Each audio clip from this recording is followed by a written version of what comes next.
Voici 4 signes qui montrent que tu as une grande destinée. On peut naître tous dans une même famille. On peut également avoir le même père ou la même mère, mais on n'a pas le même destin. Si c'est la première fois que tu me vois dans cette vidéo, moi c'est Josiane Winners. Dans cette nouvelle chaîne, nous allons aborder des thèmes tellement croustillants. Nous allons toucher presque à tout, comme le développement personnel, la féminité, la spiritualité, également la motivation. Je t'invite fortement dans un premier temps à liker la vidéo, ensuite d'activer la cloche de notification et enfin à t'abonner si ce n'est pas déjà fait. Et également, je t'invite à me suivre sur mes différents réseaux sociaux, TikTok, Instagram et Facebook. Tout le lien de ces réseaux sociaux se trouve en bas de description. Et pour conclure, je t'invite à télécharger ton kit de bienvenue qui se trouve également en bas de description.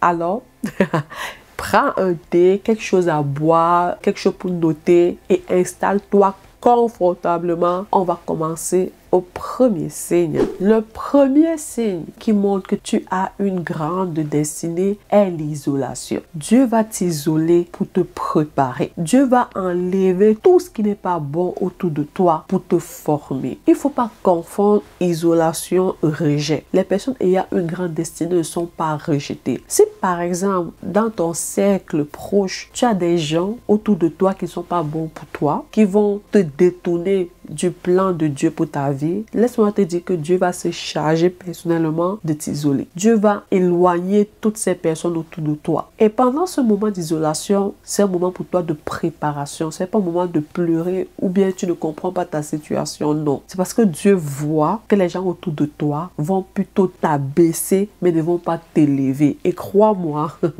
le Dieu qu'on évoque là, il va tous éloigner ces personnes de toi. Tu vois, tu as une amie, tout à coup, elle arrête de t'appeler. Tu as un fiancé, tout à coup, il rompt les fiançailles. Tu ne comprends pas, tu te plains pourquoi il m'a rejeté. Tu dis des mots qui sont pas corrects. Non, c'est parce que Dieu veut tout simplement que lorsque ton étoile va briller, que tu sois avec des gens qui sont destinés pour toi. Laisse-moi te dire encore qu'il va se charger de ramener les bonnes personnes autour de toi. Ensemble avec ces personnes, vous allez travailler pour la gloire de l'Éternel. Donc, tu n'es pas rejeté.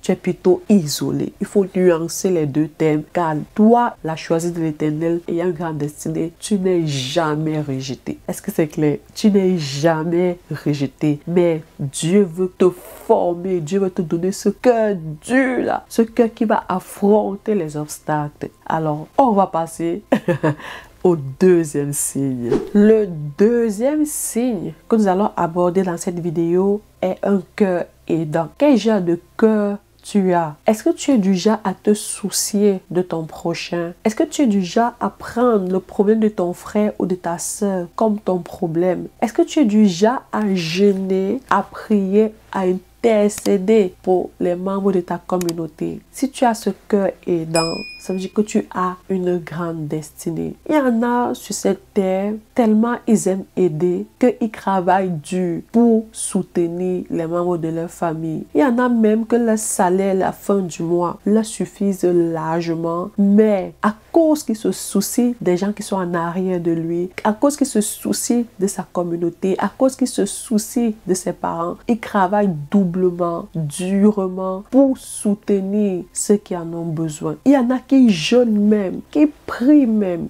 qui supplie même Dieu pour le problème d'une personne. Si tu observes ce genre de comportement, ça veut dire que tu as un cœur aidant, tu as un cœur prédisposé à aider, à soutenir ta communauté. Pour appuyer mes propos, vous savez que j'aime vraiment parler avec des preuves bibliques à l'appui. Nous allons prendre l'exemple de Moïse dans la Bible. Moïse avait ce cœur-là, ce cœur aidant. Lui, il avait une stabilité financière très bien. Il vivait au palais en Égypte, mais tellement il se souciait de voir les Juifs être maltraités, il n'arrivait pas que pour finir, il s'est affronté avec un Égyptien pour sauver son frère juif. Et ce même Moïse, il a presque conduit le peuple à la terre promise. Malheureusement, il n'est pas arrivé, mais d'une part, c'est grâce à lui. Le Seigneur l'a tellement fait confiance, il a presque conduit ce peuple à la terre promise. Moïse avec ce cœur-là, un cœur énorme, un cœur grand, un cœur souciant, un cœur cœur qui intercédait. Moïse a tellement intercédé pour les Juifs devant le Seigneur. Il a tellement intercédé. Ce cœur de Moïse, ça veut dire que tu es prédisposé à avoir une grande destinée. Si tu as ce genre de cœur-là, je vais juste t'encourager à continuer à le faire, à continuer à travailler pour les gens. Sache que chaque bonne action que tu poses aura des récompenses demain. Ne te soucie pas que peut-être tu fais des choses, tu ne reçois pas en retour. Non, c'est Dieu seul qui va te récompenser. Continue à aider, à soutenir ta communauté, à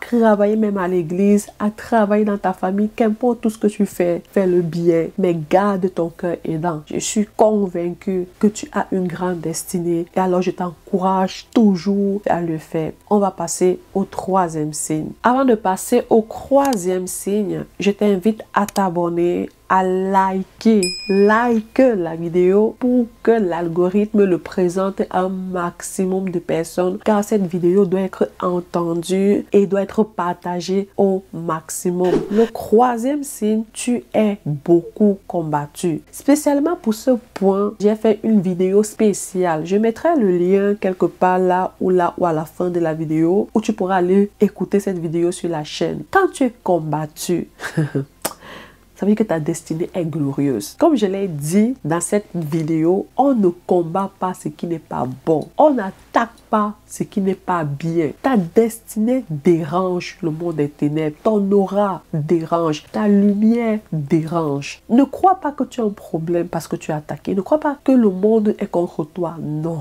ce n'est pas vrai. Le diable et ses agents veulent nous faire croire que quand tu es attaqué, c'est parce que tu es malchanceuse ou malchanceux. Ce n'est pas vrai, ce n'est pas le cas. C'est parce que Dieu a mis en toi une lumière. Dieu a mis en toi quelque chose qui fait que inconsciemment, tu reçois des coups. Inconsciemment, tu es attaqué. Inconsciemment, tu es combattu. Tu n'es pas maudit ou maudit. Non, parce que tu as quelque chose en toi qui fait que malheureusement on t'attaque. Ce n'est pas toi le problème, comme je l'ai dit. C'est ton aura, c'est ta lumière, c'est ton destin, c'est ta destinée, c'est ton devenir qui dérange le monde des ténèbres. Comme je l'avais dit dans la vidéo, l'histoire de Job et il y a aussi également l'histoire de Joseph. Joseph qui a été malheureusement jeté dans un puits par ses frères et vendu comme esclave en Égypte. Tellement il avait une grande destinée qu'il était attaqué par ses propres frères, malheureusement. Et ça se vit encore aujourd'hui. Il y en a qui sont beaucoup attaqués, beaucoup combattus, tellement combattus qu'ils ne réalisent pas que c'est leur destinée qui dérange le monde des ténèbres.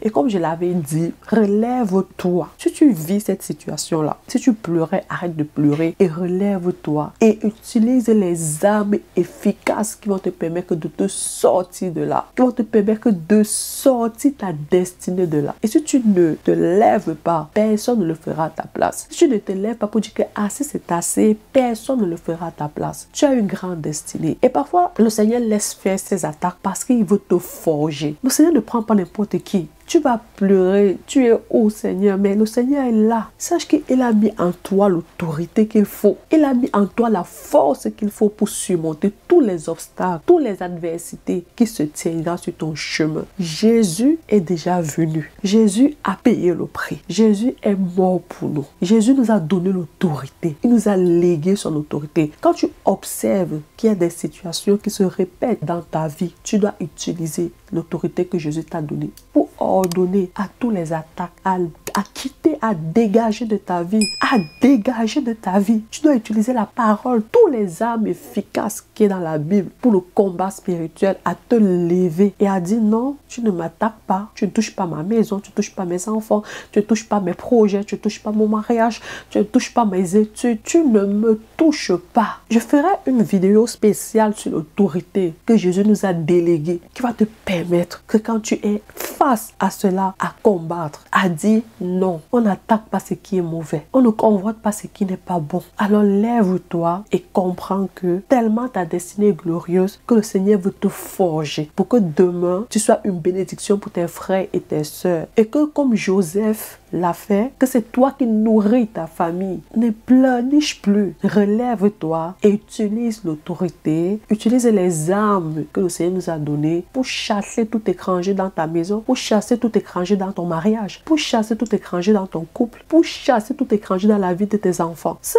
petit esprit ou bien n'importe quoi, comme il s'appelle, ne doit pas venir dans ta maison, détruire l'avenir de tes enfants et toi tu vas regarder comme ça et pleurer. Mais non, il est temps d'arrêter ça. Mais non, tu as porté un enfant 9 mois dans ton ventre et tu as laissé le démon là venir prendre ton enfant. Mais non, tu te lèves comme une guerrière et tu utilises l'autorité que Dieu t'a donnée. Tu arraches l'aura de tes enfants que les meurt. Tu vois un enfant qui pleure la nuit pour rien. Ton enfant pleure la nuit pour rien. Il fait des cauchemars pour rien. Mais toi tu dors. Mais non, tu as l'autorité en toi. Tu as la puissance en toi. Dieu nous a demandé de dominer, alors domine. Dominons. Domine où tu es. Domine dans ton quartier. Domine dans ta maison. Et utilise les armes efficaces pour te lever et dire, vous ne volerez pas l'étoile de mes enfants. Vous ne volerez pas mon étoile. Vous ne volerez pas ma destinée. Et quand tu vas te lever, ils vont partir tous. Quand tu as utilisé la parole, ta bouche, ta langue, ils vont partir tous. Alors comprends que tu n'as pas un problème. Tu as juste une aura. Tu as juste quelque chose que le diable convoite. Alors combat, domine, exerce l'autorité et arrache ta destinée entre les mains des sorciers. On va passer au dernier point. Le quatrième signe que tu as une grande destinée est tu as la faveur de Dieu. Les personnes choisies ont cette capacité de résilience. Les personnes choisies, lorsqu'elles tombent, elles se relèvent parce qu'elles ont la faveur de Dieu sur leur vie. Les personnes choisies ne pleurent pas pour longtemps. Les personnes choisies se relèvent toujours. Même lorsque tu fermes la porte, elle va créer une sortie. Elle va sortir par la fenêtre. Tu fermes la fenêtre, elle va sortir par le toit. Les personnes choisies, lorsque tu les abandonnes, elles se relèvent toujours. Tu penses que lorsque tout est terminé pour elle, tout à l'heure qu'elle se relève, elle devient encore plus forte. La personne choisie, même si elle tombe 100 fois, elle va se relever 100 fois. Elle ne dure pas longtemps dans les mauvais rêves. La personne choisie avance. La personne choisie est comme le lion. Elle a la force du lion. Elle a la capacité de résilience. Elle a le charisme. Elle a le leadership du lion. La personne choisie domine. La personne choisie se relève toujours devant l'adversité. Si tu remarques tous ces 4 points que nous avons élaborés dans cette vidéo, cela veut dire que tu as une grande destinée. Alors ne t'inquiète pas, lève-toi et mets en place tous les points que nous avons élaborés dans cette vidéo. Est-ce que c'est clair? Une choisie, lorsque tu fermes cette route, elle va passer par le route. Elle est comme une censure, elle tourne dessus elle. Tu essaies de la bloquer là, elle part là. Tu essaies d'aller là, elle part là. La faveur de Dieu sur sa vie. On va conclure la vidéo. Voilà, on arrive à la fin de la vidéo. J'espère que tous les points que nous avons élaborés dans cette vidéo vous ont plu. J'espère que vous allez en faire bon usage. Entre-temps, like la vidéo si tu n'as pas encore fait. Abonne-toi également sur cette chaîne. Suis-moi sur mes différents réseaux sociaux et télécharge ton kit de bienvenue. Porte-toi bien, prends soin de toi, passe une excellente semaine sur la protection du Très-Haut. Que le Seigneur nous bénisse. Prenez soin de vous. Je vous aime.